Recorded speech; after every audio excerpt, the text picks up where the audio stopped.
once the 70s hit and you started seeing things weren't going to be hippy-dippy and flowers in the hair and love, peace, man, and the Charles Manson gang had massacred Sharon Tate. That died, in the 60s. Britain in the late 70s was a troubled country, to say the least. We'd had major political tensions. There was, of course, also a lot of dissatisfaction amongst the young, many of whom were unemployed and perhaps seeing brittle future for themselves. We just came out of power cuts and strikes, and it was really horrible. There were bin bags piling up in the streets and really ugly clothes. Of course, it was the Queen's Silver Jubilee. There was this feeling of a clash of cultures, I think, around. There was the feeling of the established order being ready to be overthrown and new stuff coming up from below.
Comics in the 70s, particularly boys' comics, were going through a really bad time. They weren't selling very well. Lion, Jet, and Valiant were becoming increasingly silly, and they were losing their way. Up until then, comics had been written by people who really didn't want to be writing comics. They wanted to be writing proper novels or articles for proper magazines. The artists really wanted to be proper magazine illustrators who were largely slumming it in comics. And the editors were all waiting until they could get onto a proper job like editing, practical gardening. It was a pretty bleak period. I mean, a lot of people, certainly there wasn't an expectation of growth or the market developing in the way that it subsequently did. I mean, you had a story in Jet called Paddy McGinty's Goat. So it's about a boy who looks like a sort of Enid Blyton character who goes around with his goat, who's actually an alien. What 10-year-old red-blooded boy is going to be fascinated by that? I think I've actually sort of erased it from my mind because it's just so awful. And I wrote some of those stories because that was what people wanted. Wham, smash, pow, fantastic and terrific. And you had a really interesting sort of mashup of things like Leo Baxendale-inspired strips, like Grimly Fiendish and The Man from Bungle, and a very odd one called Rubber Man, cursed by an Indian fakir, who was very stretchy. It literally was rotting my brain. I'm really convinced it was. If you think about it, if you're writing complete crap day in, day out, it is going to have an effect on you. Pat is such a workaholic, and if you're going to work with him, you got to keep to his pace. John and I realised we could actually clean up. So we produced all sorts of stories, and we sold nearly everything. I couldn't carry on writing this rubbish, so I had to actually create my own vehicles. Well, actually, of course, tapped into all the movies that kids couldn't see at the time, like Jaws and Rollerball and Dirty Harry. Pat Mills and his team of creators said that let's give them boil down the essence of these movies, but also give them an extra twist. And particularly, to action push the outsider hero, the underdog, as an identifying figure for kids. I wanted it to be a comic of the streets, and it became this roller coaster because it was incredibly successful because of its savagery, but also because it was saying that to the establishment. And the establishment recognized that we were saying that, and they retaliated. So they looked for an opportunity, and they didn't have to wait too long. Because Action Comic was mostly contemporary stories, quite a level of ultra-violence going on in it, which is, I mean, it was the 70s. That's what a lot of culture was like. You only need to look at the sheer level of nihilism and brutality in culture at the time. I particularly like writing violence, so there's always a lot of violence in my stories because it's fun. There was this cover, Kids Rule OK. So you've got a kid swinging a bicycle chain, which is risky enough in the first place, beautifully drawn by Carlos Esquerra. And there's a guy lying on the ground looking up at this kid. Near the guy is a policeman's helmet. But then the colorist, who I'd like to strangle, paints the guy in the suit blue and paints the copper's helmet blue. So it looks like there's a policeman on the ground. And I went, oh my God. And they said, hey, we've got a really cool cover here. We've even shot Pat Mills. I was thinking, oh. Well, those were a very funny times in England. You know, he was Mary Whitehouse trying to save the souls of everybody, and it was a cover. And just say the kids' rules. The day Action got banned, there were kids running down the high street. They said, Action's got banned, Action's got banned. It was an event for kids that this comic that they had really gotten into had been banned. It was sort of the slightly misguided prototype that allowed 2000 AD to exist, and I think that's in that regard it is extraordinarily important. 2000 AD was a retreat, and I knew it was a retreat. For me personally, there's a lot of regret that we have to retreat into science fiction to be able to say something.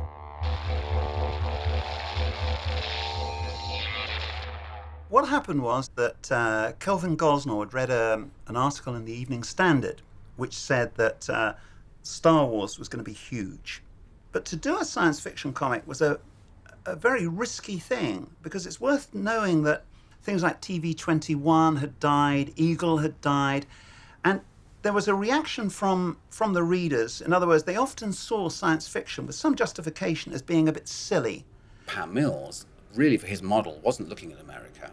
He didn't look at the superhero material. He just doesn't like superheroes. He was looking much more to France, where you had magazines that began around 75 or so, like Metal Hurlant, where artists like Moebius and Dre had done spectacular visionary science fiction, science fantasy material, unlike anything seen anywhere in the world at that time.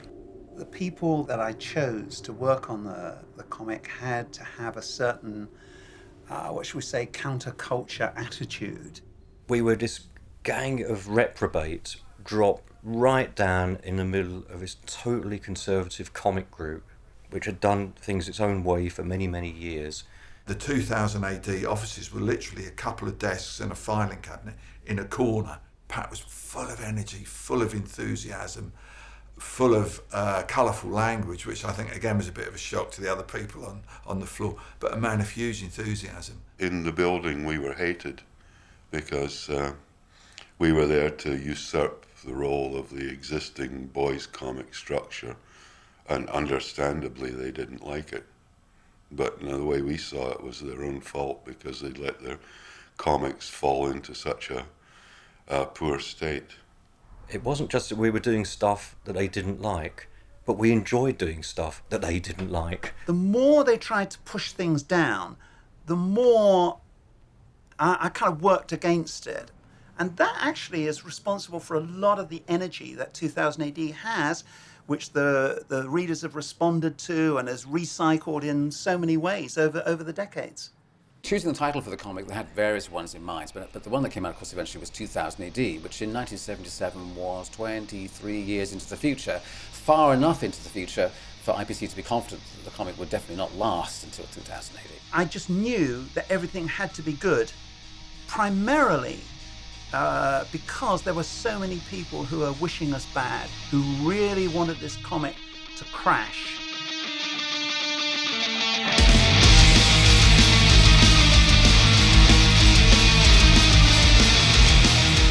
People thought, because we were a science fiction comic, we were going to be rather nice and middle class, and boy, were they in for a shock.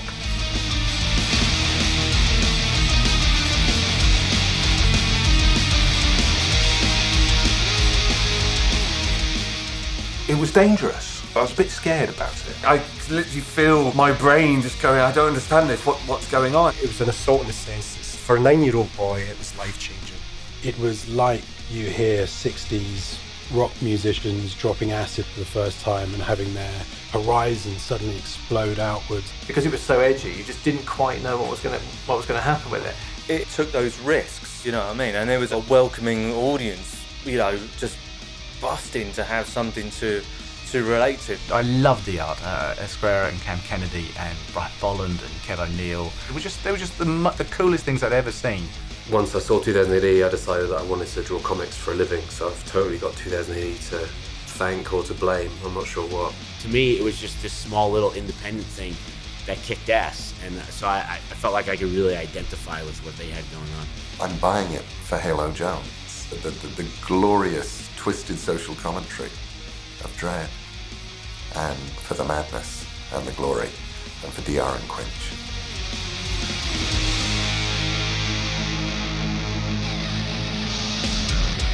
When 2000 AD came out, the readers loved it. It was the biggest hit that juvenile comics had for a very, very long time. We sold, I think, around 200,000 copies in the first week. I very quickly realised that for me, Pat Mills was the man, you know. I just thought that his imagination was quite incredible, and the kind of concepts and characters that he was coming up with really appealed to me. I was treating the readers as equals and saying, you know, I'm not going to talk down to you. I'm going to reflect what you want. Obviously, I'm going to give it my own subversive spin because that's important to my soul. There were no rules written down. You just wrote or drew what you wanted to. And you wouldn't have thought so, but it did become a recipe for success for 2000 AD. We enjoy just pushing it to the edge. That's the only way things move forward. Shake it up a little bit. Go a bit too far, you know, and go a bit further. The publisher said to me, write a story about a Russian invasion of Britain. Include, he said, a scene. Have Margaret Thatcher shot on the steps of St. Paul's Cathedral. And I said, John, yeah, I think I could get into this story, you know. A paper which is now right behind graphic novels, The Guardian. Back in those days, anything they'd do anything to cut our legs off. The Guardian rang me up, John Izzard, and said, these Volgans, they're Russians, aren't they? And I said, no. I said, they're Volgans. He said, but they've got Russian uniforms. I said, well, you know, they're just totalitarian guys. And he said, but there's a river Volga in Russia. And I said, yeah, but there's a Volga Republic in Africa. He said, yeah, but they're not black, are they, Pat? You know.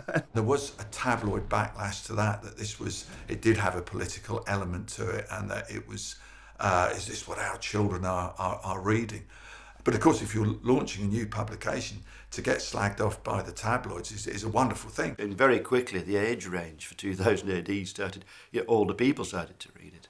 There always was that kind of kitchen sink, Alan Bennett level to British comics. And there was always the anarchic element coming from, you know, the Bash Street Kids and those kind of strips where it was children against authority. So I think what 2000 AD just did was to take those ideas and then put them into adventure strips in a way that hadn't really been done like that before. It was quite a wild time because we knew we had a hit on our hands, but we also knew that the old regime were going to do their damnedest to destroy it.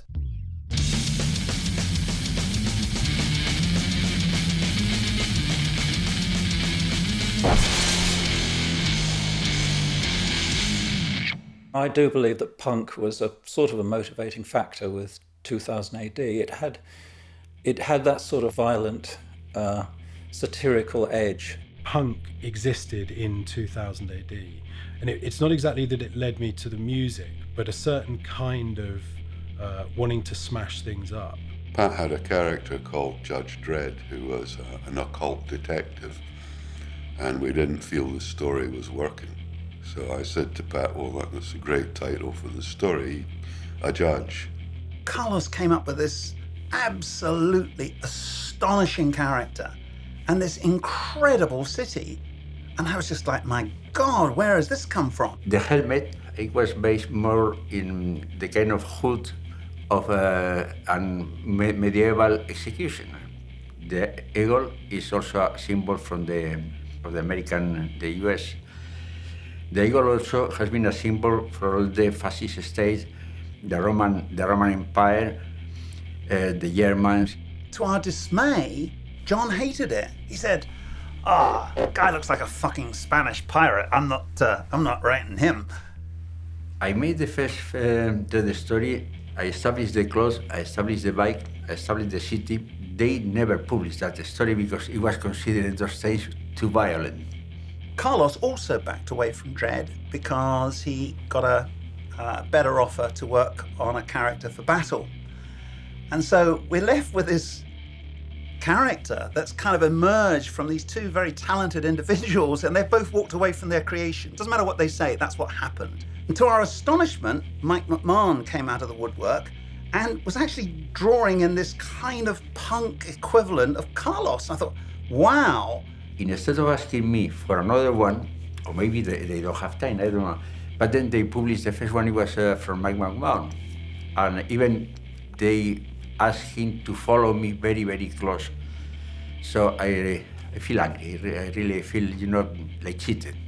John came back, realizing the character was going to survive without him, and eventually came up with this incredible story about a robot rebellion, which was full of a dark comedy that had never really appeared before. And that was a tipping point story for two reasons. One, it established Dredd as a #1 strip, and it was that kind of period onwards where you could see, okay, they get it now, and we can more or less do anything we want. They'll follow us. In 1977, you're talking about the heart of the punk rock music, certainly here in Britain. I mean, that's when things were really kicking off.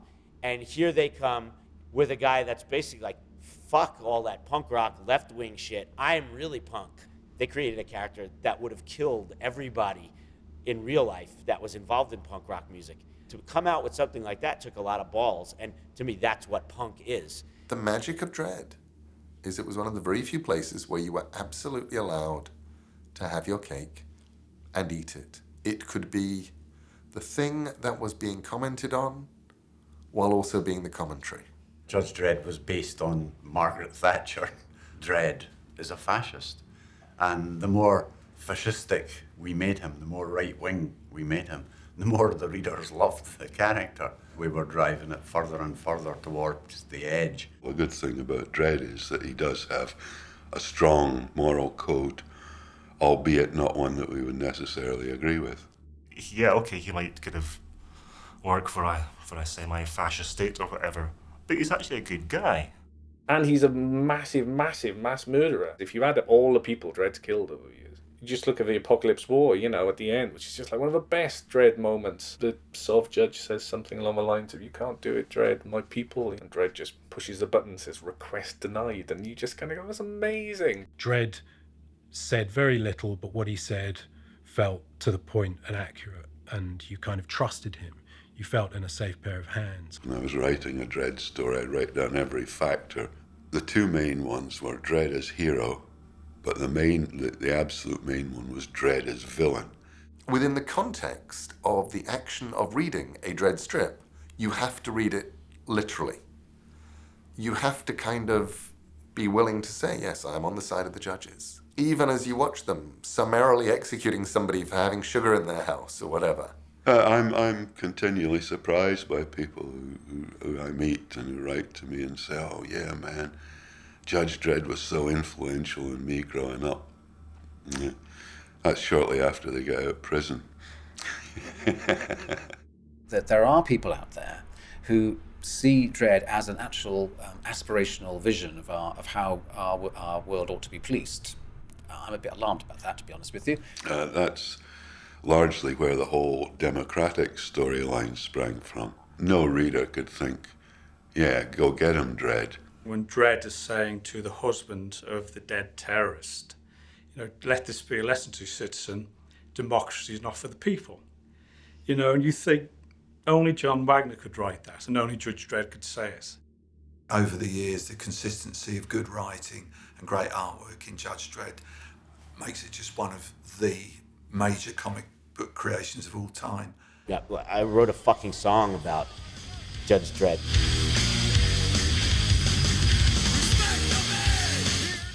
I didn't ever write a song about Batman or Spider-Man.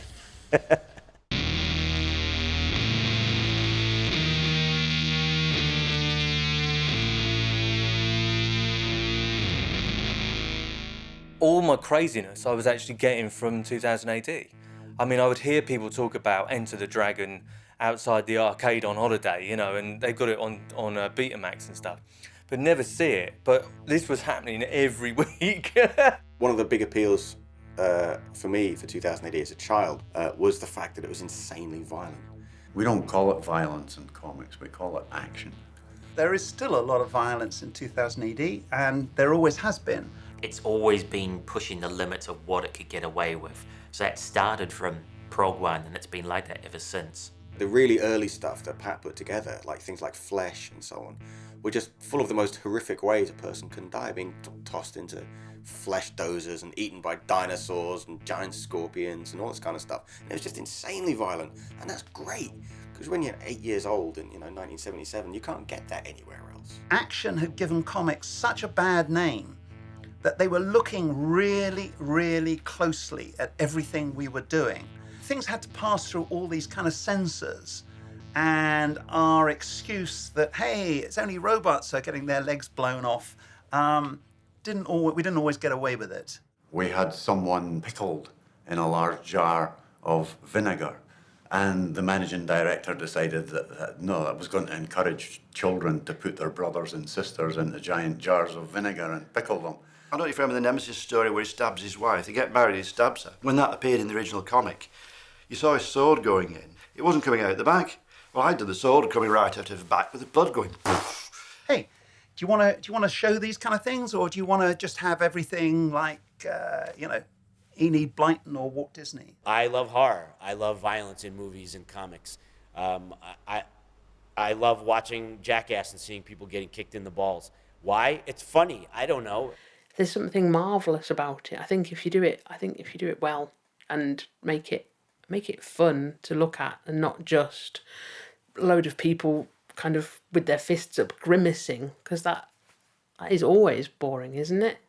I think it becomes a problem when you're reveling in it for the sake of it, and you can usually tell when that happens. The next really big issue where violence came to the fore was when we started getting fully painted, very realistic artwork. So that's when you get things like Slain the Horned God. So that's the late 80s and into the early 90s. Once you had people who can get red paint and a toothbrush and just go flickety flick flick, and then you've just got exit wounds all over the page, then it becomes a lot more of a challenge for editorial to decide how far you can go. If anything, I felt like it wasn't violent enough in the 90s. Kevin found when he was doing Nemesis that they would often see strange things in his artwork, which, strange as it is, actually weren't there. It was a cover with 2 Terminator statues with a bridge between them, and I think Nemesis and Talk are fighting in the middle. And I looked at it and I said, well, what? And he said, well, Gil thinks the bridge looks like a cock. And I said, but it starts there. Is this some weird medical condition or something? I mean, you're gonna have to, and it's too thick. So I got my white paint and I was thinning it down, thinking, I've hit a new low. This is pathetic. I shouldn't, at my age, be doing this. He was very aware that some of the censors, one of them in particular, was actually writing for porn magazines. I don't want someone who's into pornography telling me I'm going too far. You know, that's unacceptable, I think. I remember there was one strip that Simon Bisley drew. What we didn't realise the first time it was published is that written in graffiti, because Simon loves a bit of cheeky graffiti, he had written the name of a popular British entertainer, who I won't name for legal reasons, and underneath, Bum Bandit, just for a laugh. And then eventually we saw it and went, this could shut us down. This person could sue and shut the lot down forever. So we got hold of all the copies of the films and a scalpel and scratched it out of the film so it could never be reprinted by mistake. The other thing we talked about a lot in the office was the editor's page, which we all absolutely fucking hated. Tharg the Mighty is the alien editor of 2000 AD. Tharg was one of those ideas which I think sounded like a good idea at the time, which I have since regretted. He's the host of the comic. And that was commonplace for boys' comics, particularly in the 70s, to have. After, I think, about 3 or 4 years, I increasingly realised how Tharg was, in my view, a bit of an anachronism. One of the first things I really wanted to do was to get rid of Tharg. Readers were quite angry. It was part of the package. It was part of 2000 AD. He's an intrinsic part of why 2000 AD is what it is. And the moment you change anything like that, they freak out. They just go bonkers, ballistic, batshit crazy. They're like, you got...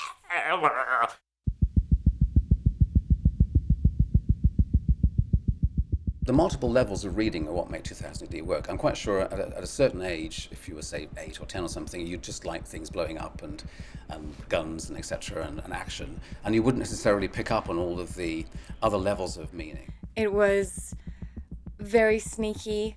You know, people tend to think of comics as being very kind of throwaway entertainment, but this was some deep political stuff. It's got subtext in a way that's like, nothing had before. Just like most other kids, I read Dickens, and he is talking about the social evils of his day. So why shouldn't we talk about the social evils of our day? There's that old Roman maxim about bread and circuses, keeping the population subdued by making sure they're fed and making sure they're entertained. But the reason that works is that people always prefer to be entertained rather than engaged. So one way of making sure that they have some sort of understanding is to actually encapsulate some of this stuff into the entertainment. Alan Grant and John Wagner are very influenced by what was going on in the present day. Before they used to write in the morning, they used to sit down and read the news. We always tried to write stories so that the young could appreciate them and older people could appreciate them, and the kind of satirical edge that goes in most 2000 AD stories is largely what attracts the older audience.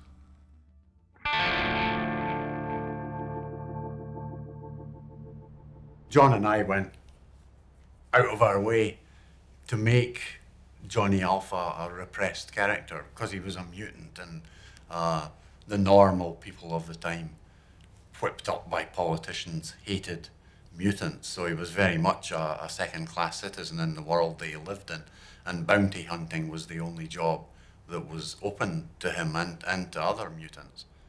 It was quite a neat way of doing it without getting too involved in race or, actual issues that the management might have thought, well, we don't want to touch this. You just bring in mutants as the disadvantaged minority, and it works the same way. So yeah, we tried to make a big deal out of that, and it was a very popular story in the comic 2000 AD. I hadn't realised actually that it had been released in South Africa uncensored. Johnny Alpha being a mutant, and the resonances of that with apartheid, which I grew up under in the late 80s and early 90s, was absolutely just devastating to see, and to see that kind of allegorical comparison. It was a deeply racist, deeply repressive regime. There was hectic censorship.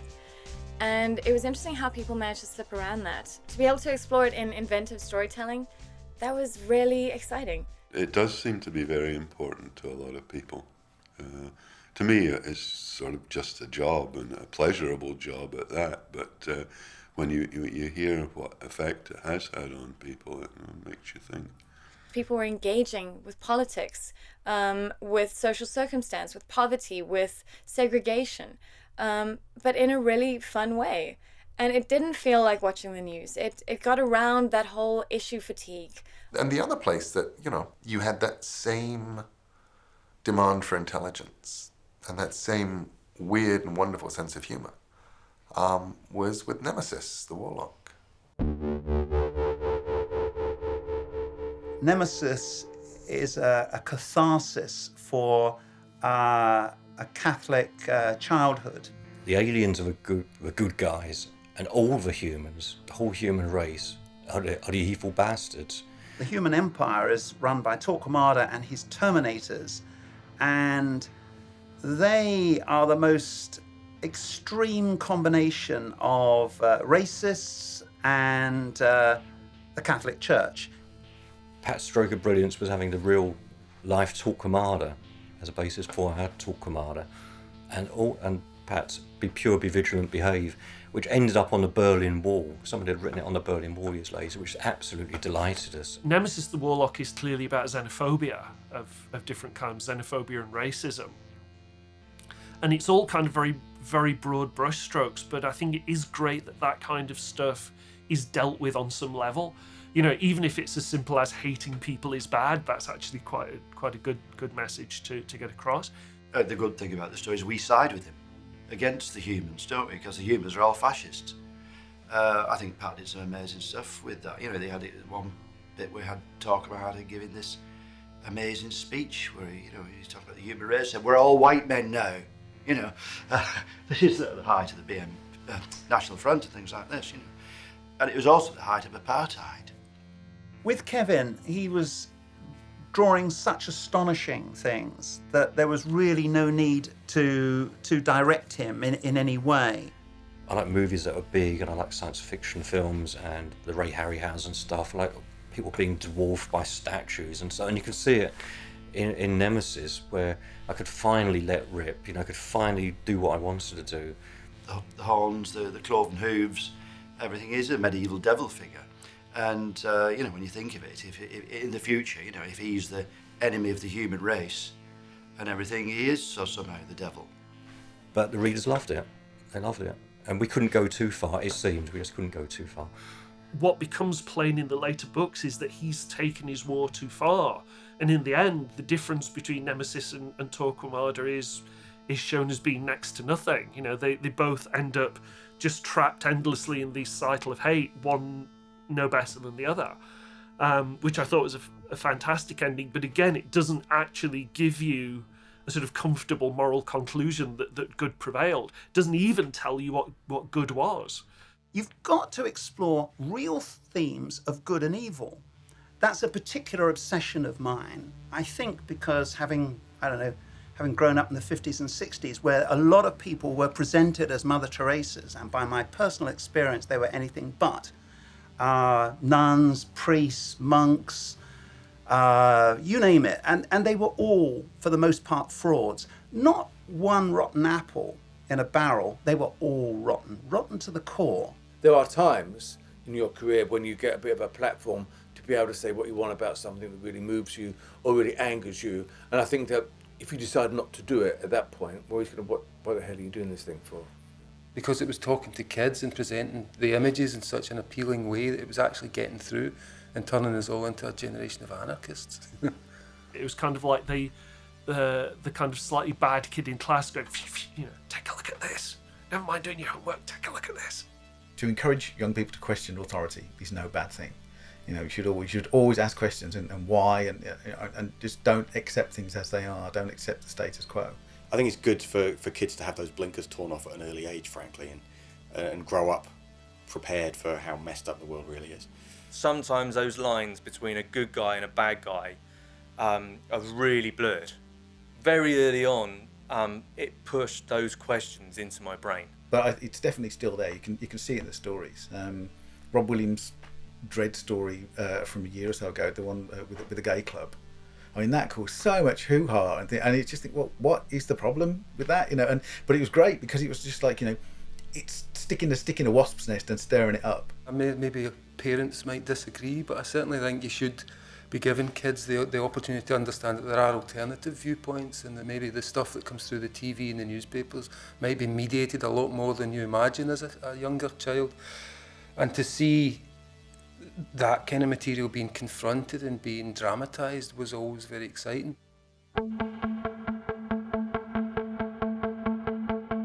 There was a feeling in the air that 2000 AD was something radically different from anything that had been done before, either in America or in Britain. You were living for the moment. You had this idea that people were having a really good time there. It seemed to kind of represent a certain kind of demi-monde, It was that sense of kind of brotherhood that I think was very, very important, and I think was a huge factor in the success of it. You have no idea how much we all loved working on 2000 AD. We ate, slaved, drank. We just talked about it all day long. We stayed after work, we went to the pub, we talked about 2000 AD. That's all we did. But because 2000 AD was a weekly comic, it had weekly deadlines. And the art, at that time, there was no Federal Express. And the artists all used to bring their work into the office on a Friday. And at lunchtime we retired to the pub, where we stayed until, I don't know, till the pub closed at 11 o'clock at night and threw us out. If you were in that group, then you felt like you're in a circled wagon. You just can cope with anything. It was a mad time and everything at the comic conventions. We'd stay up drinking till 7:30 in the morning, and then get up in tours and go and do sketches for people. It was crazy. You needed a certain camaraderie to produce your best work. I think that was actually really important. What was great in those days was turning up with I remember turning up with my artwork, whatever it might have been, and there was a pile of Mick Maman's Judge Dredd's, and we were all thinking, that's great. Everything was hot, and everyone was looking at each other's work and ramping it up, thinking I'd go in the office and I'd see what Dave Gibbons, Mike Maman, Brian Bolland were doing, and think, okay, got to up the game. And it was friendly and competitive at the same time. My memories of working in the studio with Mick were basically arguing over whose turn it was to make the coffee and listening to Derek and Clive all day. But amazingly, when I look back on what we did, that was where Road Trooper was created, was in the little shed that we called a studio. It was where Mick drew Block Mania, which was one of the most celebrated Judge Dredd strips. It's where he did some early work on Slain, which was another wonderful strip that he did with Pat Mills. And we had this kind of rivalry where I'd sit there drawing and Mick would come and look over my shoulder and belch and sniff. And I'd go, well, that's a pretty good drawing. He'd go, is it? Mick always used to say to me, Dave, what you're drawing there, it's only going to take you an afternoon, but it's going to be in print forever. It's going to be there to haunt you. And he was under a deadline and he had to draw this picture of Judge Caligula lifting a goldfish bowl above his head. And I told him it was crap. And when it came out, I told him it was crap again. And he realised it was crap. So whenever he would give me what's that then? I'd go, Judge Caligula and a goldfish bowl.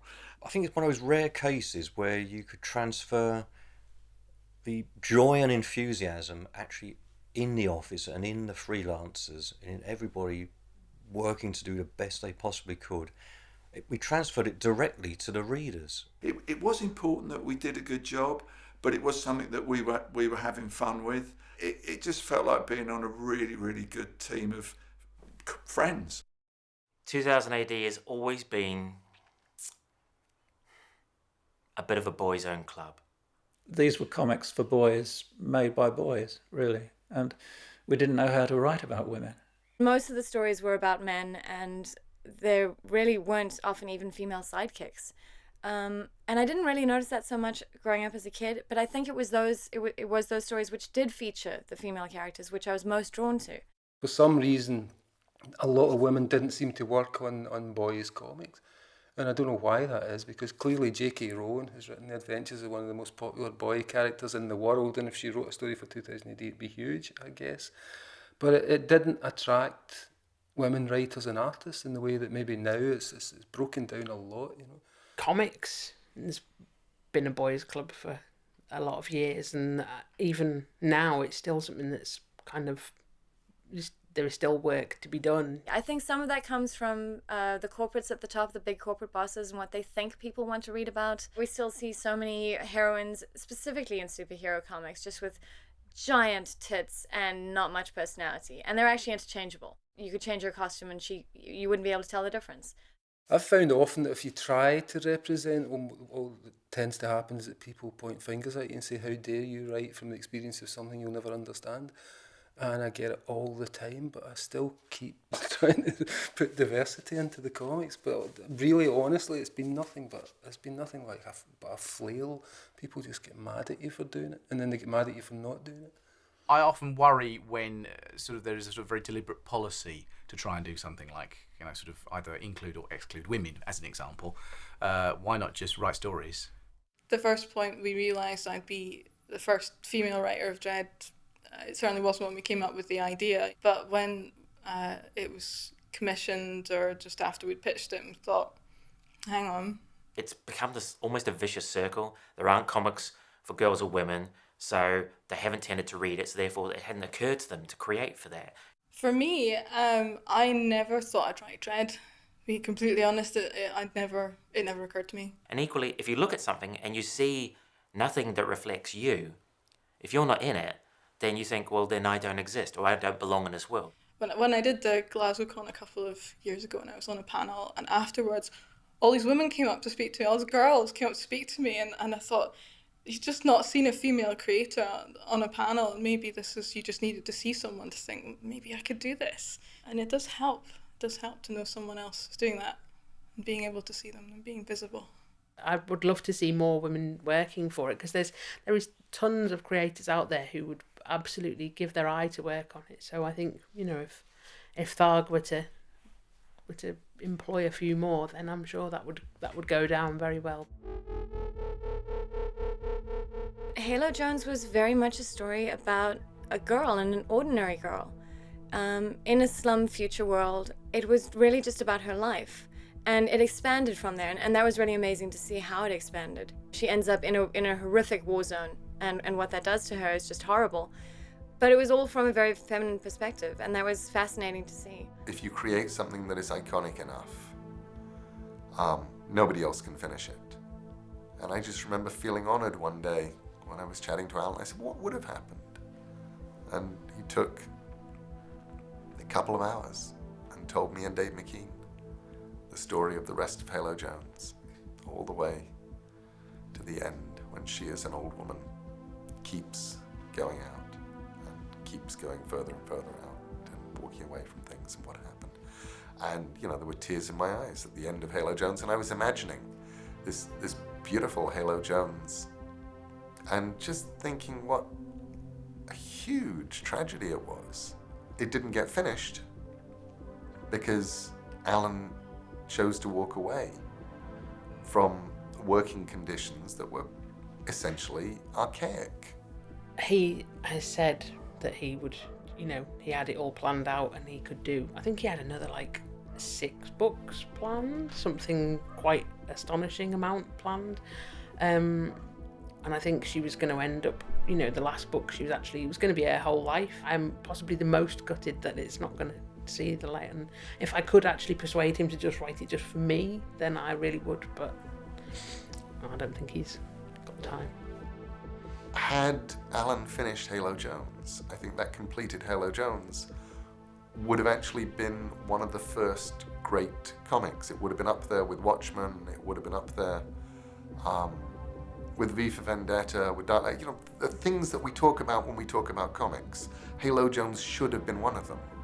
They had that whole thing worked out, that would have been a major work for Alan Moore and for 2000 AD, and the fact that it's only, it's a truncated version is a bit sad. But I wish she'd finished telling that story, because when he told it to me just in a, well, this happens and that happens tone of voice, it still made me cry.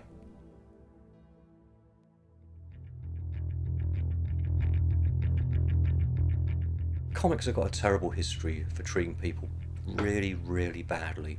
We had endless chiefs and very few Indians. So there's all these managing editors and super managing editors and so on. They're all doing fuck all, basically. They didn't really treat the artists very well at all. We just, we turned up with the artwork. We weren't going to get it back. Somebody paid us. And then they decided that the vaults were just so full of artwork that they were using some of it to soak up floods and stop up drafts. They would be using absolutely beautiful full-colour artwork drawn on and painted on really thick illustration board as a cutting mat. I've seen artwork like that put down in a doorway for people's muddy feet to dry out on. It's unbelievable how badly and poorly valued original artwork was. I've discovered that over 100 of my pages had been stolen. The people that were treating them badly were not fit to clean their shoes, There were people employed to relentlessly go through artwork and white out any signatures or any in-jokes or people's names on shop fronts or on the sides of vans. And one of the people who was employed to do that was Kevin O'Neill, who'd worked a lot as what we used to call an art bodger. Yeah, but a bodger was not. I was never happy with that job, and I actually didn't like, even when I was very young, I didn't like taking people's signatures off the strips. I thought that was really wrong. There was always this absurd idea that by keeping the comics anonymous, the competition, for one thing, wouldn't know who was doing it, so they wouldn't try and headhunt or track down the artists. But also there was even the idea that readers might get confused that this wasn't real and was being made by people. And which is another bizarre idea, I think. The credit story is the single most important story in the history of 2000 AD and in the history of comics generally. Basically what the credit cards were a way of crediting the writers and the artists and the letterers. This had never been done in British comics before. I think I just said, what about calling it a credit card? I'll just stick them on and we'll just see what happens. That's what we did. It was perhaps his disgust at all those years of denying people credit that spurred him on to make sure that people did get credit. We gave the artists, the writers' phone numbers and the other artists' phone numbers. It all kind of hooked up. It hadn't happened before. It seems astonishing given how long comics have been around. That was so rare. But I didn't like it.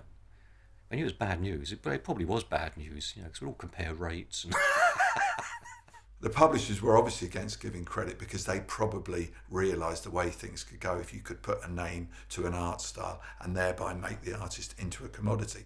Once people could write in and say, I really like Dave Gibbons' artwork, David Gibbons becomes much more valuable, and they don't want that. They didn't want that. But so it started as stealth and ended up just as blunt trauma. And now it meant that the individual creators had, if you like, in contemporary terms, a brand of their own. And people like letterers, who were just the invisible men of comics, now got a credit. They also knew who were the crap writers and crap artists. And so you'll see after the bylines are introduced that, what should we say, some of the more iffy writers, they don't appear no more. And then there's a turning point around 86, 87, where a bunch of things happen, and the ripples for that continue to this day. If you want to create for 2000 AD, you have to surrender all rights. And that had been a niggle, and it turned into a real problem for the comic. And people said, I'm not going to create anything new, I'm not even going to work for it anymore. Fuck you, basically. Yachting monthly, newsagent monthly, anything at all. The writers and artists always kept their copyright. Photographers kept their copyright on their work. And comics was the only division where you didn't keep your copyright. And it's still exactly the same. The reason why publishers buy all rights is because then they can do what they like with it and they own it in every conceivable way. The rest of the world looks at us like we're quite pathetic. Somebody in the distant past didn't properly get the rights for a lot of stuff in 2000 AD, and I don't know who, but this was back in the 80s and the contracts weren't particularly great. In fact, they didn't have contracts.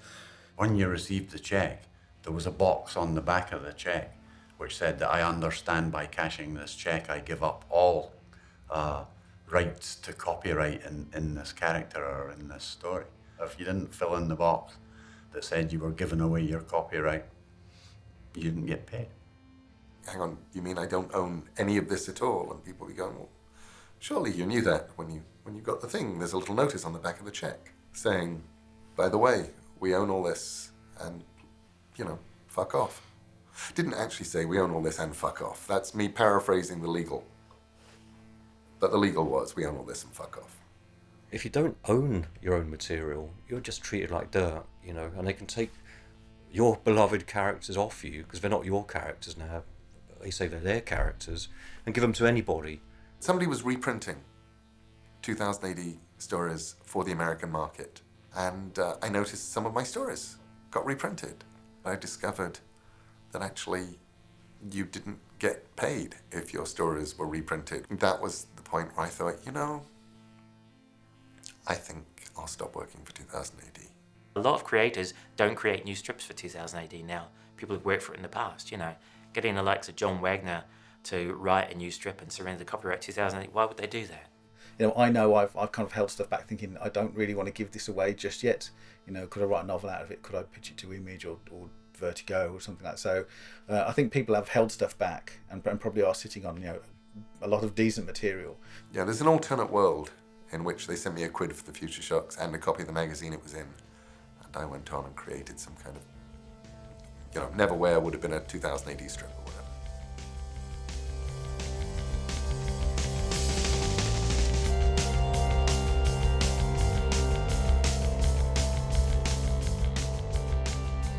The story of how so many of us got to work for the Americans is almost unbelievable to me now. In, I think, 1981 or so, a couple of DC's head guys, Dick Giordano and Joe Orlando, came to Britain, set up court in a hotel in London and invited British artists to come and see them, not to present their samples and maybe get some work, but actually just to be offered work. They, I think, rented a hotel room, you know, invited a lot of guys over, looked at the art, you know, drank a lot of beer, had a great time. All the artists and writers afterwards said, we had such a great time when Joe and Dick were over. And they came back and they brought back, you know, 2000 AD. You know, the social commentary, the political commentary, the class commentary, all those things. You didn't get those anywhere else. I mean, that wasn't being done anywhere else. Not in TV, not in film, no other kind of comics. Very soon these artists were being headhunted, a little bit for stolen, I suppose, but obviously America could offer fantastic rates, a chance to work also, of course, on characters that for many were their dreams. These were dreams come true for these artists. They were fans as well as pros. The first two to go a giveaway, Brian Bolland and Dave Gibbons. Oh, it was terrific, you know, because as a little boy I was a DC Comics fan, and to suddenly find that I was drawing the cover of Green Lantern, and, you know, even though I was 27 or something at the time, it was a thrill. The first time I went to the States, what I was in awe of, what I loved, were not the Statue of Liberty and the Empire State. It was the fire plugs in the street, the big clunky fire hydrants with big nuts and bolts on them and chains, and the water towers on top of the downtown buildings that Steve Ditko used to draw in Spider-Man. So to a British creator, there was always this otherworldliness about the States. And by the time we got to Alan Moore, they realised they'd hit pay dirt. One of the great treats was meeting Dave once a month, and he would have even more new pages from Watchmen. And he was so excited by this new thing he was done, and we could all tell that it was going to be so good. An extension of 2000 AD, really.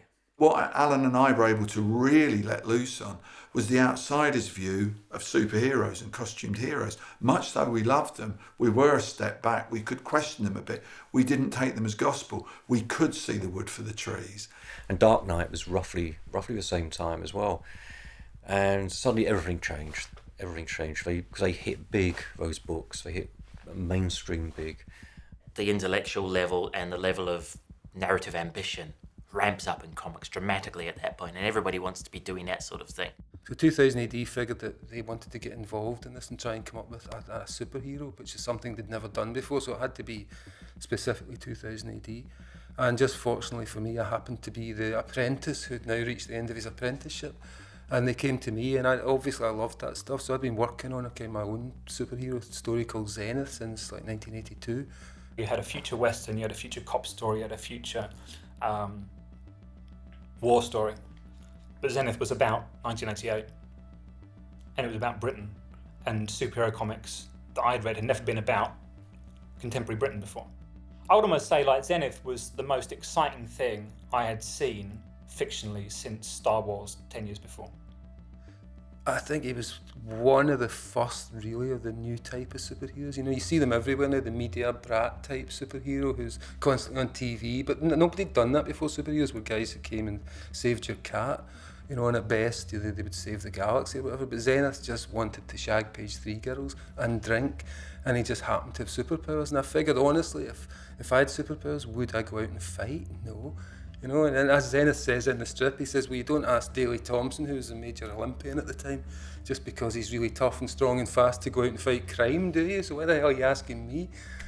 The vogue at the time was for the what has been referred to as the dark superhero, you know, sort of Watchmen, Dark Knight. I mean, Zenith in a lot of ways is the antithesis of the dark superhero. It was a very, very bold, confident debut by Morrison and Yowell. It's like they knew this had to be brilliant, and it was brilliant. It was just so full of energy and cleverness and style. So much of the American work that is revered is actually unreadable pap, you know? So I think it was kind of cool when our boys went over there and shook everything up a little bit. The American comic scene felt comfortable. It felt staid and comfortable and dull. And what 2000 AD did was just kick it in the face. Everything the Americans didn't dare touch because it was almost sacrosanct, we touched and molested and dressed in a dress and molested again. I think Karen Berger was a very significant figure in that she recognised what we could do and gave us a way of channeling that. I went back to England for about 3 or 4 years, every 6 months. I'd reached out to Alan Moore and I said, Alan, who do you see out there that's really talented? He goes, oh, you really should meet this guy, Grant Morrison. He's really, you know, he's got something. He's only done a few things, but, you know, they'll both probably hate me for saying this. They had a kind of a day where they just gathered everyone and people like me and Neil Gaiman and Dave McKean all went in on the same day to pitch ideas. And I'd come up with the Batman thing, Arkham Asylum.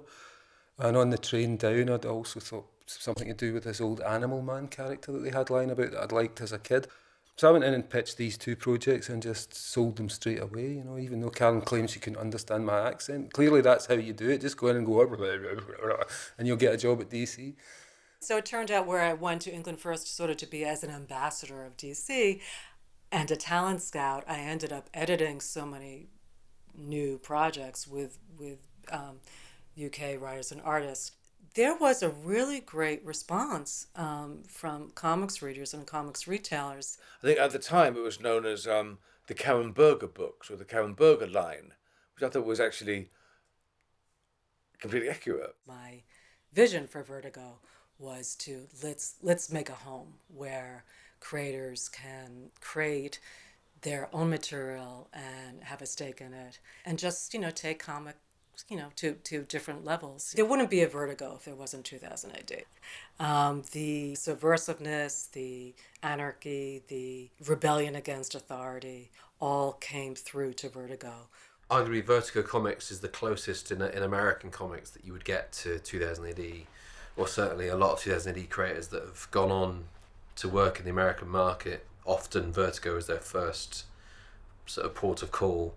I think a fundamental thing, looking back now, we can see that the British invasion brought was a sense of authorship or auteurism to American comics.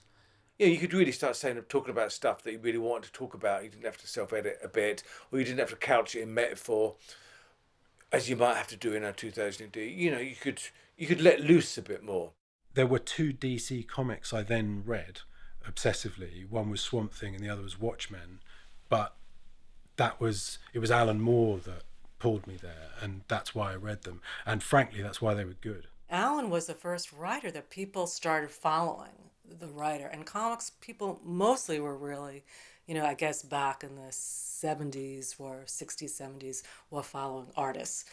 If one makes an argument that that Vertigo is one of the, at least it's a lot of the genes of 2000 AD in it, one could say that 2000 AD therefore has had this huge effect, or its children have had a huge effect on comic books worldwide.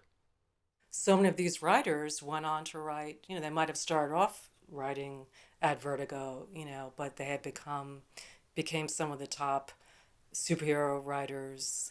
And that ended up influencing superhero comics. DC characters and Marvel characters started, getting maybe darker and more psychological, more introspective. They were so shocked that this could do this. It was like they hadn't imagined these characters being capable of the kind of moves we were putting them through. And not only that, there was a love for it, for all the anarchic stuff and the rebellious stuff. We'd all grown up with Superman as a friend. Deep down, there was a love for them that I think the Americans themselves had lost. In a lot of cases, they were just going through the motions to earn paychecks or to produce material. And we just set it alight again. We did a series of Judge Dredd Batman team-ups, which were very, very successful.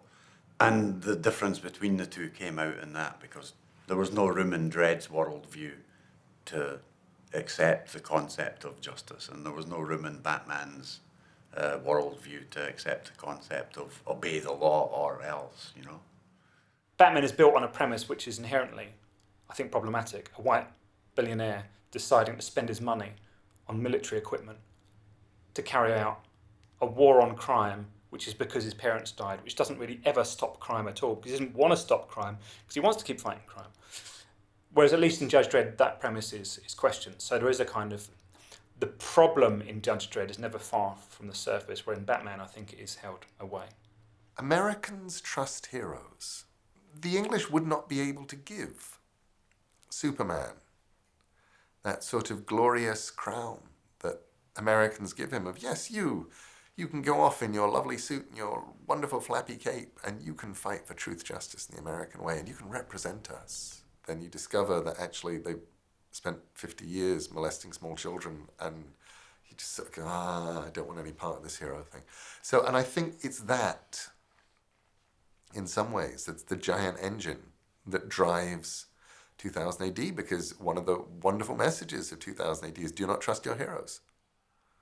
There's a prestige thing in a career, and you do want to work for Marvel and DC because it just seems to sort of people take you more seriously if you are. It feels like the top of the industry. Whether that's right or wrong, you could argue.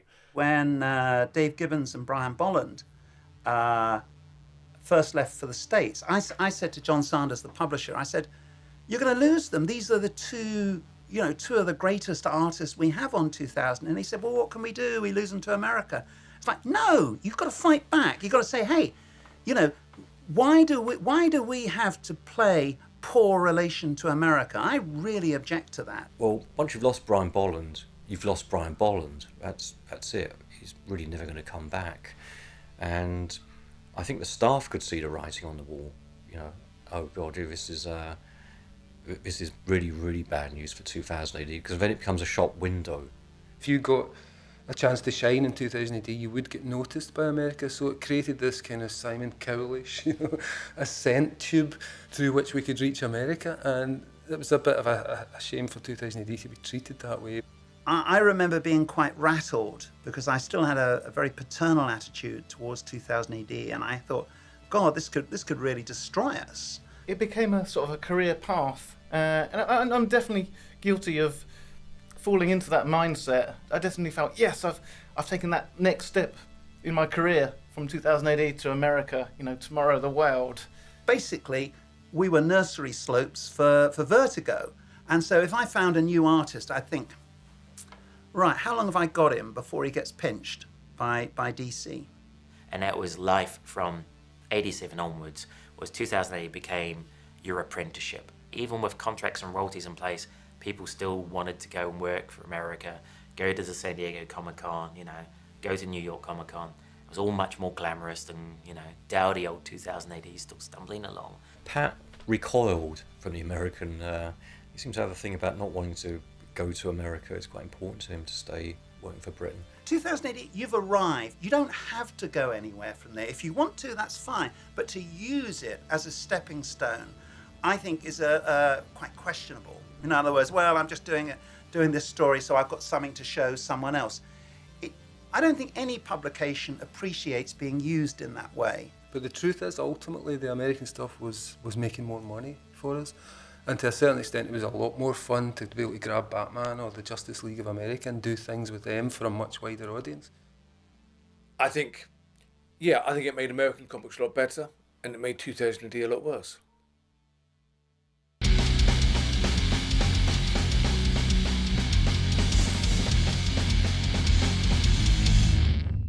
I would describe the dark ages of 2000 AD, and have done, as the Dave Bishop, Andy Diggle era. The best David Bishop story I heard was off a friend of mine, Trev Hairsign, and Trev owed David Bishop some artwork, and this was when they had fax machines and he'd fax things back and forth. So Trev was off making a cup of tea and he could hear his fax machine chug, chug, chug, chug, chug, chug. And Trev's mum said, "Oh, you've got a fax, Trev."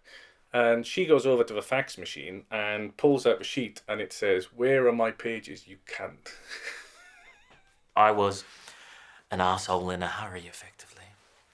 Such is life. And I was a bit of a shit to several people. Sorry. But yes, that was... a few people got the harsh end of the shitty stick from me because I had a vision for what I wanted the comic to be and they were in my way. The thing about Pat's work on 2000 AD was that he was a really good editor.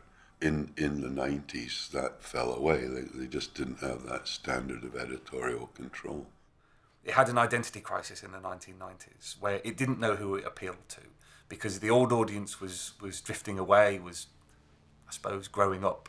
Nobody wants to be the editor who turns the lights out at 2000 AD. Nobody wants to be the gravedigger who then leaves the shovel and walks away with the dead comic behind them in the ground. There was a definite kind of crash at that point. 2000 AD did get close to cancellation in the 90s when Egmont Fleetway was running it. They didn't get us.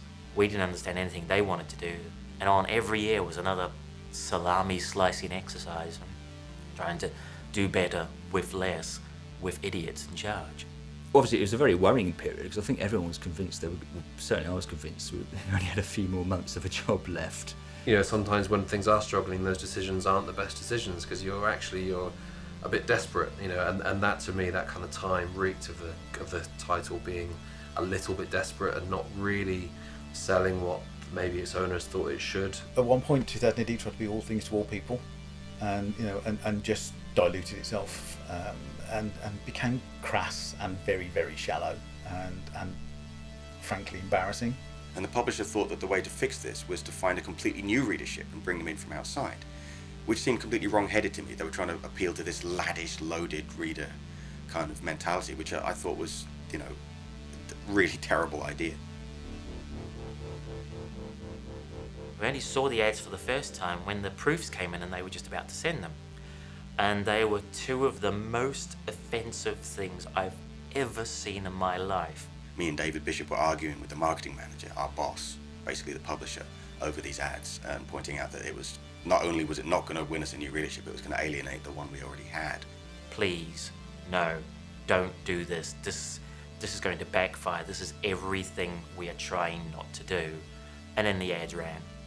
And then the protests began, and they forbid us responding, and they forbid us from running any of the letters or the emails that we were getting about it.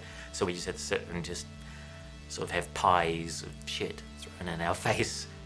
The Summer Offensive came about because I made friends with Mark Miller. We just thought, I'd like to have some big last hurrah, and wouldn't it be great to see if we can get to take over the entire comic? And he let us away with it. You know, it was just, I don't know what it was, if everybody was just on rave drugs at the time, even though in subsequent years people have castigated it. I think it was a great thing. I loved doing that. People like Grant and Mark Miller, they were kind of like naughty boys. Kind of, they go, oh, you know, it's all beardy weirdies and old men. We're going to like kick against that. We were all part of the sort of bratty newcomers that came along to 2000 AD to fill the void left by Alan Moore and Dave Gibbons. And Wagner in particular just saw me as a disgusting fop and made no secret of letting me know, because I would go about dressed in these velvet jackets and frills, you know, kind of psychedelic 1967 Rolling Stones kind of stuff that later became Austin Powers. God knows what they thought of me. I mean, I was a bit of a pain in the arse. It all got a bit too slick and in and hip, you know, and it forgot what was at its core. I saw these guys as being part of an older generation that we were deliberately annoying, you know, and it's I feel slightly ashamed about it now, but you know, we were young, we have to fight back somehow. It's 32 pages a week. It's a monster. It eats story, and it eats writers, and it eats artists, and finding people who can sustain and keep that going.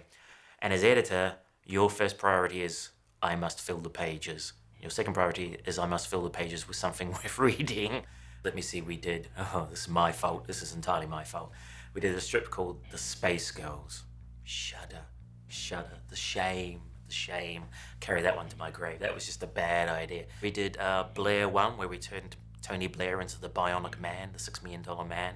It's 2000 AD, not Private Eye. You know, it was too on the nose. I think satire works better when it's, you know, slightly more subtextual.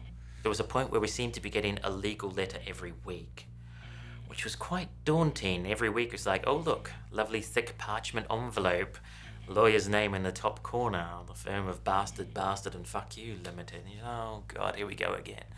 There was a Future Shock that ran, which featured a psychotic dentist. Somebody somewhere thought it was a good idea to use the name of the dentist whose clinic was around the corner from our office. And then the dentist in question saw this and unsurprisingly was not best chuffed. We'd run a cover and it had Star Wars was the big bold headline on the cover because it was about wars in space. And we got a cease and desist letter from LucasArts for that one. But I think at that time, that was kind of make or break time for 2000 AD as far as Egmont was concerned. I mean, it was predicted to die by 96, but it kept making money for people at that point. And I think the Dredd movie didn't hurt because it brought a lot of money in. So that got it over a hump there, even though it didn't become a big hit. All we kept hearing was occasional rumblings about a Dredd movie. I don't think anyone believed it ever happened. And then when it did happen, you thought, I kind of wish it hadn't.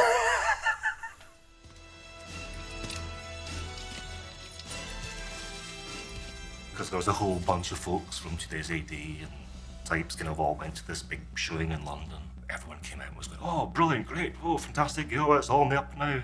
Coming out of the Judge Dredd film, I mean, the other creators saying, wow, that was really good, wasn't it? And I think there was only a couple of us went, no, that's shite.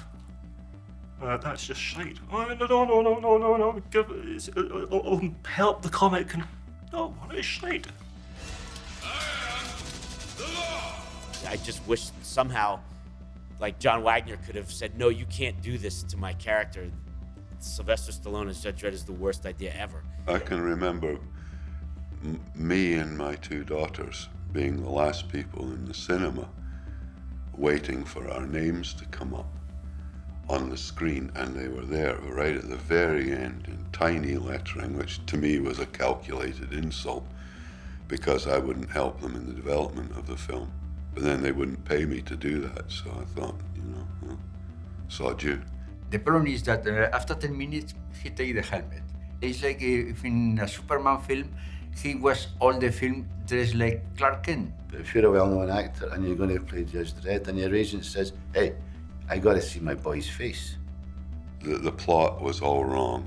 It was a dynastic power struggle, which Dredd has never been about. It wasn't even one of those movies that was so bad it was good.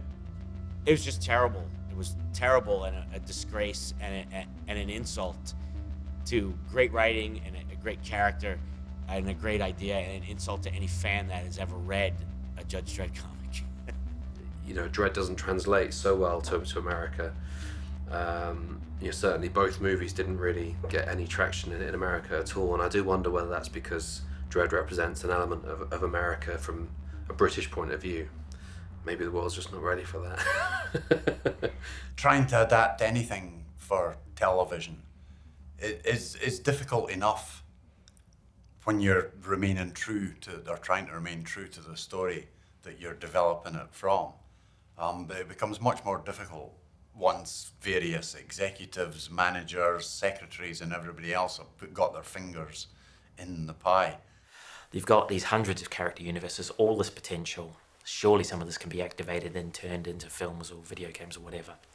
It's a gold mine and we're not making the best use of it. Absolutely true. So they set up a company called Fleetway Film and TV. Fleetway Film and Television. Jesus. They paid this production company to put 2000 AD characters into Hollywood. That is insane. A deal was put out and offered to all the creators, sign this deal, sign away they wanted confirmation that Egmont held all the audio-visual rights and everything. And they went about it in quite a cack-handed fashion, which really got up the backs of a lot of creators, and crucially, the unholy trinity of Wagner, Mills and Grant. The writers and artists were kept out of the loop, and the managers, senior editors and executives tried to do it all on their own. And of course, they had no idea why 2000 AD was successful in the first place. As I remember, everything that they touched turned to dust rather than gold. They employed people who were the wrong people to employ. They were working for the other side. So part of you think it's a shame, the other part thinks it serves them bloody right, you know. It was a good idea done badly, mishandled a lot, and editorial got a lot of stick for it. Kevin and I were involved with a Hollywood producer who wanted to produce martial law, and I wrote a screenplay for her, and the character was optioned and so on, and we actually did very well financially. When I've had dealings with Hollywood, I thought, God, I'm a bit of a beginner, but I was way ahead of them. And as I say, Kevin and I made thousands and thousands of pounds from dealing with the same people, and Egmont made £1. Yeah, optioning a property like Strontium Dog for £1 doesn't, or $1, I think it actually was, whichever, it's not great money either way. It doesn't seem like a work of genius. Doing it as a way to kickstart the deal effectively, but it does mean that the creators get nothing. And then you get somebody gets paid a 5-figure sum to write a script, and the creators get no money out of that. So if you're the creator of whatever strip it is, you know, Bohunk Adventures, and they've optioned it for £1, and you get 20p or 17.5p in your royalty statement, meanwhile somebody's been paid more than you've been paid in your entire life to write 20 years of Bohunk Adventures, then yeah, I'd be fucked off too, frankly. That thing that you do when you're like 20 or 25, someone is American, they're from Hollywood, and you think, oh, wow, you know, fuck off, it's bollocks. Do you know what I mean? I used to regularly get phone calls from production companies in the States, you know, hey, we're Global Entertainment, or we're, you know, World Pictures or something. You say, fuck off, how much are you going to pay me? And that's the way you've got to deal with these people. Unfortunately, the ill feeling from that lingers to this day, certainly with Pat. The people who lost out there are the readers. And I've never had one reader ask, what happened to Fleetway Film and TV? What's actually important is that your comic has had a whole lot of bullshit in it for a while.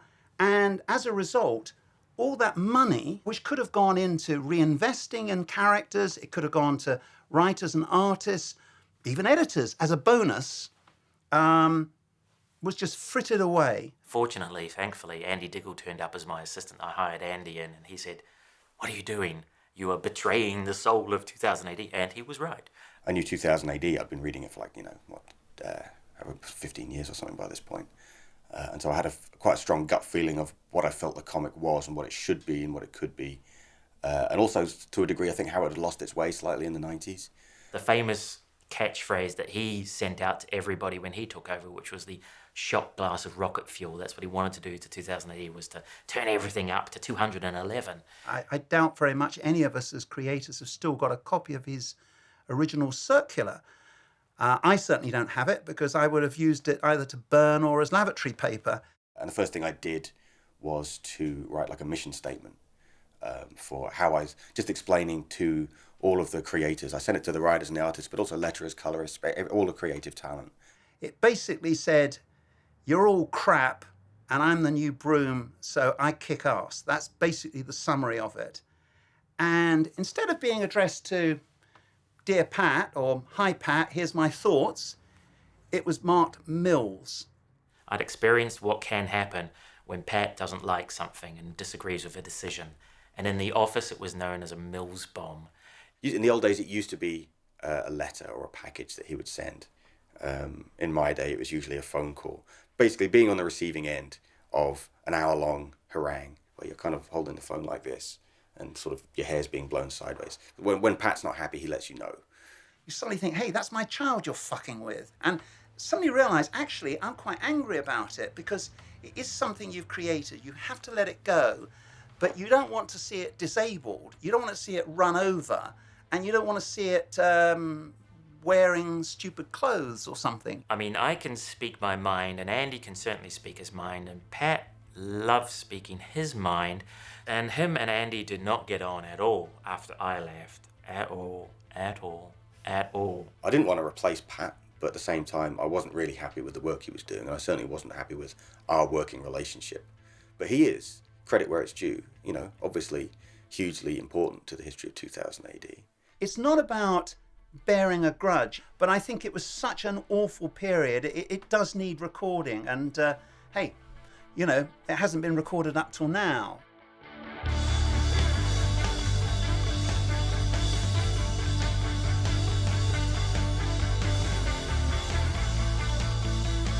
Well, I was the assistant editor when Rebellion were negotiating to take over 2000 AD. We desperately wanted Rebellion to buy the comic because we knew we didn't have a future at Egmont.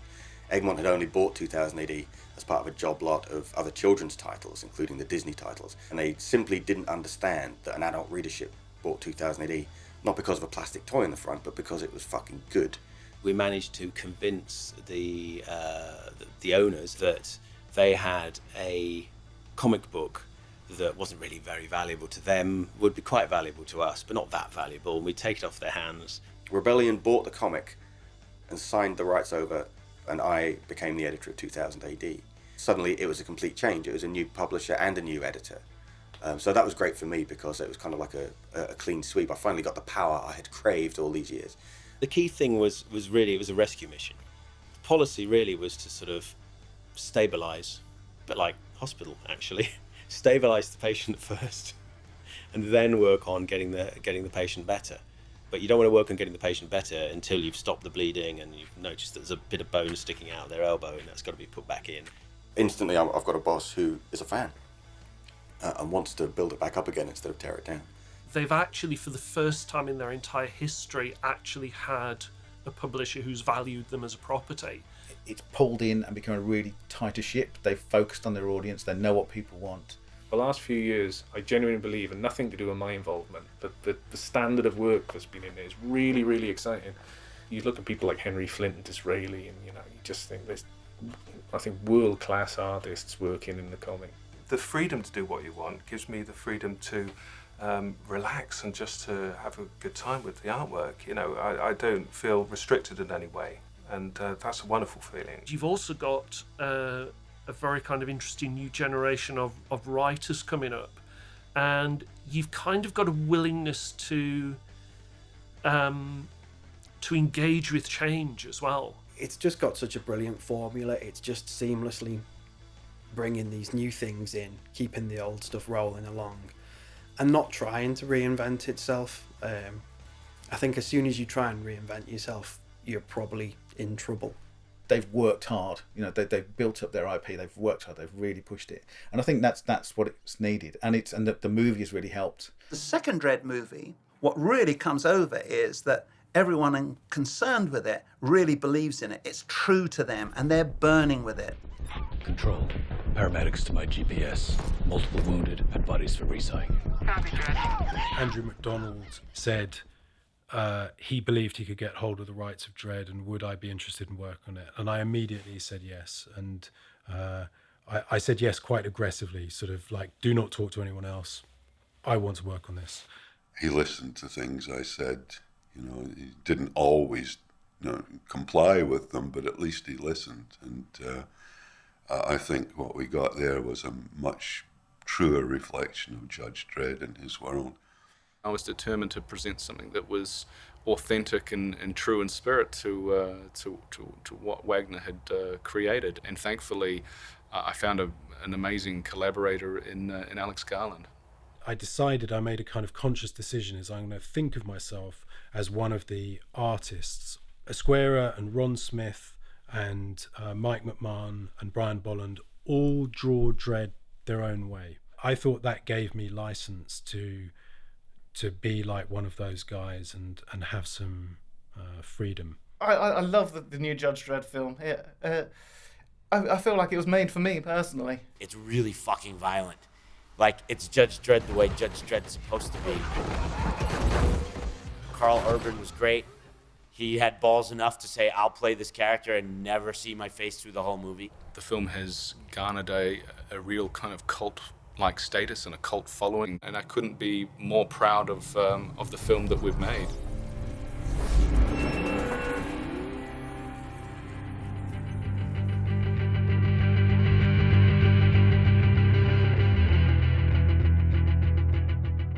2000 AD, it's always tapped into like cultural things going on. It's never just been a comic. You know, it's brushed against music, it's brushed against current affairs, it's brushed against pop culture, and that's informed the comic, and the comics inform that. I just think that 2000 AD has successfully gone beyond comic culture, juvenile culture, and has truly become a force in wider culture. Spaced. The sitcom Spaced by Edgar Wright and Simon Pegg and Nick Frost, who've done the Cornetto trilogy since. And that was massively, 2000 AD is all over that. And Jim Murray and Jason Brescia did the art for that. But they basically did the art for Simon Pegg to pretend to be drawing.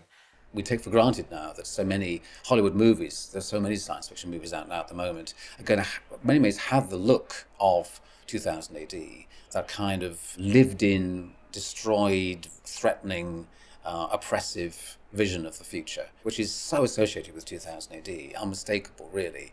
It's had so much pinched from it over the years, you know what I mean? So when the first Dredd movie came out, well, you know, RoboCop had been there a little bit beforehand. RoboCop had stolen Dredd. I mean, outrageously. The original sculpt of RoboCop's helmet is Dredd's helmet. I mean, it's just absolutely identical. It's astonishing. It's got like the little crosshairs of like the Dredd helmet. Ed Neumayer's script, you can tell, is deeply influenced by Dredd. Just the combination of extreme violence and kind of political satire. RoboCop, everybody say it was more Just Dredd than Just Dredd. And when it was in the theaters, Just Dredd has to be postponed 5 years later because if not, the people will say it was a copy. Come quietly or there will be trouble.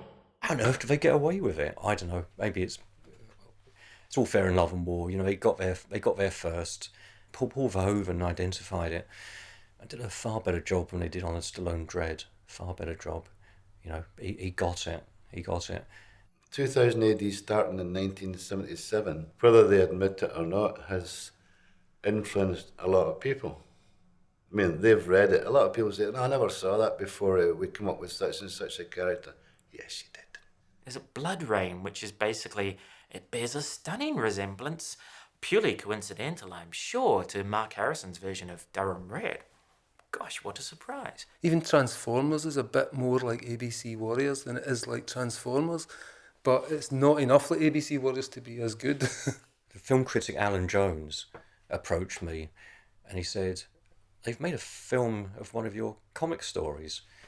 And I said, no, I don't think so, Alan. He said, yeah, so I saw a screening the other night in Soho. I said, really, what's it called? He said, Hardware.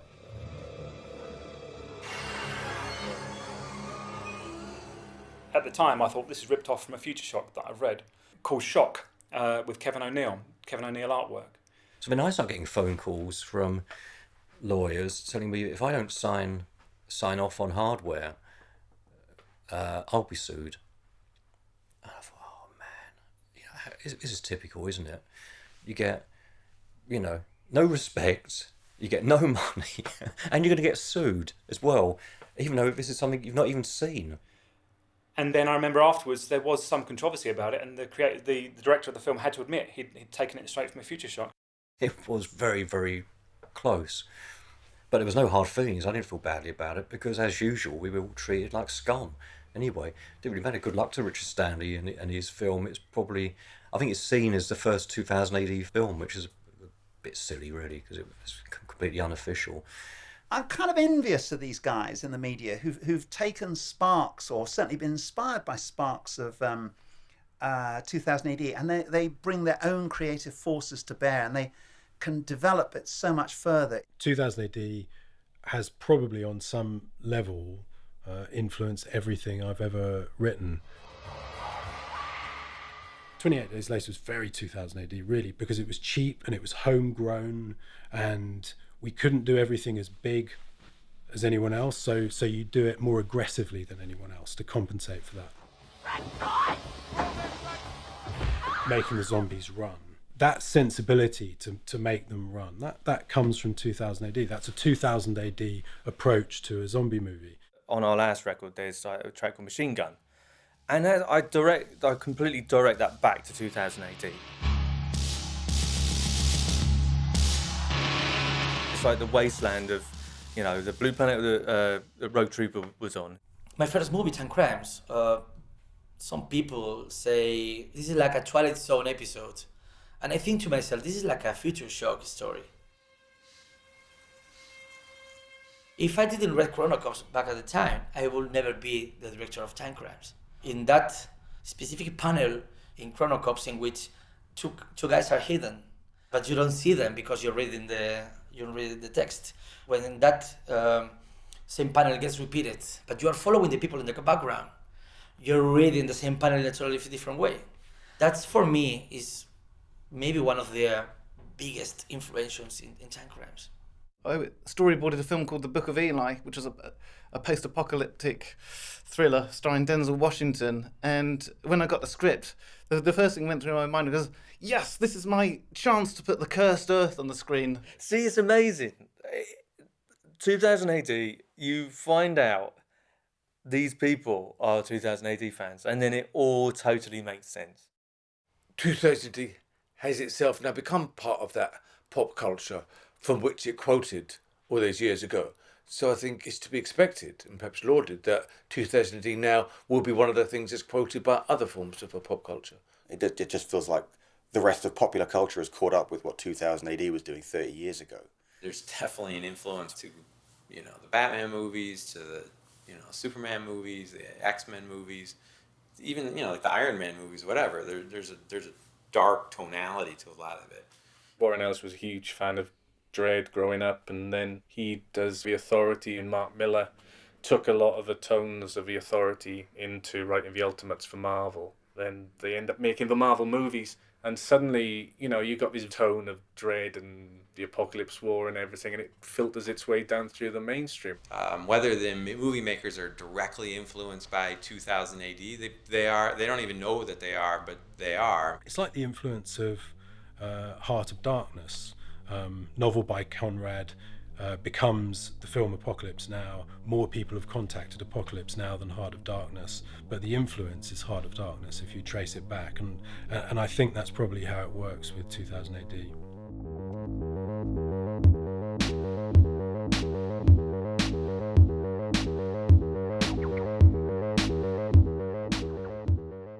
AD's audience, it had stopped being a mainstream title, it was a niche title.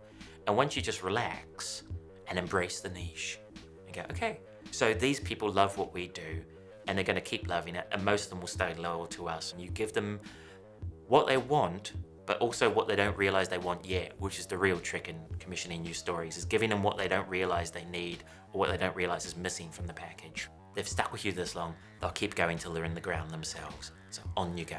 I would maintain the auteur nature of 2000 AD. I think it's one of its great strengths, and allow people to just do their own characters and express them that way, and not necessarily continue them in the way that Superman or Batman's been continued through generations by different hands. Matt Smith is doing a great job of continuing that. He's now like the longest running editor the comics had, and he totally gets it. And I think all it ever needed was an editor who just really gets it. It's a comic that very much open to freedom for people to tell the kind of stories they want to tell. So that in itself, it makes 2000 a unique comic. There's an enormous churn of talent coming through all the time, and the fact 2000 AD can still make space for new creators, that's important. I think that it makes space for new work to come through all the time. They do continue to be willing to experiment, and you know, you've always got the possibility of something new coming around the corner and changing the game. I think it appeals to like a smart, kind of savvy, maybe politically interested reader in a lot of these things we're talking about, but that will never be the mainstream of any media, you know? Not television, not books, nothing. In order to become mainstream, it would have to become palatable to the mainstream. And in order to become palatable to the mainstream, it would have to be just as bland and generic as everything else that's popular out there. You know, and I don't want to see it turned into fucking Twilight or something. It's given me these kind of like laws, weird laws to live to. I don't want to, you know, if I can, I don't want to like sell out. I don't want to give my music to corporations. 2000 AD, I think, totally shaped that no compromise. Like, why should you compromise? 2000 AD didn't compromise. There's something British about an underdog, you know, a marginalised figure, you know, supporting something which is never going to be big, but it's plucky. It's a plucky comic. The people who are into it, like, we like the fact there's a certain sick part of us that likes the fact that not everybody else likes it, you know. So. I never wanted to be one of these people who would turn my back on 2000 AD, and I know a lot of people have, but I just never saw the point in that. And aside from anything else, I enjoy writing for 2000 AD, and that, you know, that's the bulk of it. And I've carried on reading the comic and thinking, yeah, I wish I was drawing that. You know, sometimes I regret locking myself into that fixed career path that was created by other people. Sometimes I wish I had stayed longer at 2000 AD or come back to it more often. We have a lot of people coming back. You know, they go off from their travels, they go and work for other people, and then they go, I'm fed up with just writing another superhero story. I quite liked it. I've got this really great idea about something totally crazy that will only fit in with 2000 AD. You know, occasionally I'll ring up Matt Smith and say, look, shall I do you a cover? In fact, I think it's about time I did another story. I'm a little bit nervous about doing a little story, but maybe I should. You know, it's celebrated, 30 odd years now. It's going to celebrate another 30 because it will adapt, it will change very much like the best of punk to remain fresh and relevant in a very, very difficult market. There's always going to be people out there who want a comic book that they can move on from the Beano when you're 14 and suddenly, oh my God, there's this thing. And it's talking about David Cameron, it's talking about, you know, how we all feel today.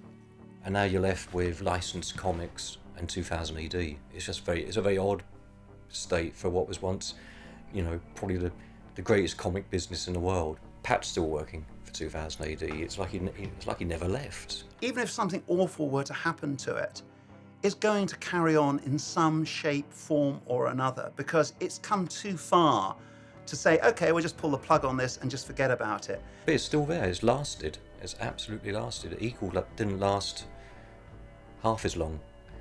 And it's much more respected. And it was a fucking terrible comic. We've always tried to be the best comic out there, the galaxy's greatest comic, and I think most people would say we're probably achieving that. Certainly I've got nothing but good memories of 2000 AD.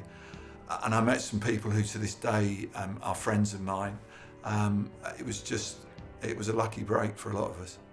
It was just sheer unadulterated fun, because it was just a direct connection between you, your mates and the readers. It doesn't get any better than that. That is the best you can possibly have.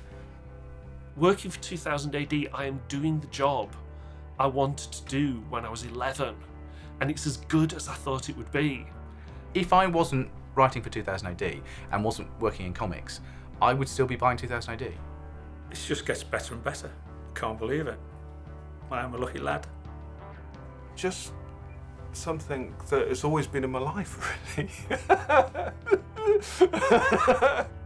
Even if nothing else, it has given a generation, or more than one generation, incredible stories, incredible memories, and you can still get together with people who read 2000 AD and talk about those stories as if you knew the same people, as if you were at the same school, and as if you have the same friends. I remember a moment in a UCAC, and it was probably like 1990, and it was me and Simon Bisley and Mark Miller and John Smith and Jamie Hewlett, Milligan, and Bisley just lifted his glass and said, I've never seen so much talent in a single circle ever, and I still remember it. He was oh, I've got friends here, this is great, I've got pals in this business. The people is one of the best sides of working in comics I've found. You know, there are very few arseholes in comics. That's what binds the whole industry together. It's not a desire to make money. It's not because we want careers in publishing. It's because we love comic books. And the British comics landscape now would be a wasteland without 2000 AD. 2000 AD is all that remains of a grander plan, I think, which is a pity. It's a great pity. You might have a British comic industry left now. They couldn't see it coming, but by Christ, we could. We knew it was dying. You know, too slow. It's tough and it's strong, and I don't think it's going anywhere. I've grown up with them to such a degree that they are like just part of the background kind of thing. I can't imagine comics without 2000 AD. I really can't. But all those cool things feel like that. The British invasion or the punk scene in the 70s, you know, these things just happen weirdly. I don't know why they happen, but thank God they do, right? Probably the greatest legacy for 2000 AD is that it created the modern comic book as we know it. I have no idea what its legacy is going to be, apart from the fact that it just made an awful lot of really good comics over the years. Oh, that sounds. I think legacy is a big word for 2000 AD. I think Eagle has a legacy. 2000 AD just has a stain. It feels like the product of passionate people doing what they love, and I think that really shows. And you can't fake that. I think you can't fake it. It's the Sex Pistols being signed to the major label kind of thing. That is the brilliant thing about 2000 AD. It's still getting away with it. It can be considered a British success story. The fact that it's still here after all this time. Anyone can make a comic. There's only one 2000 AD.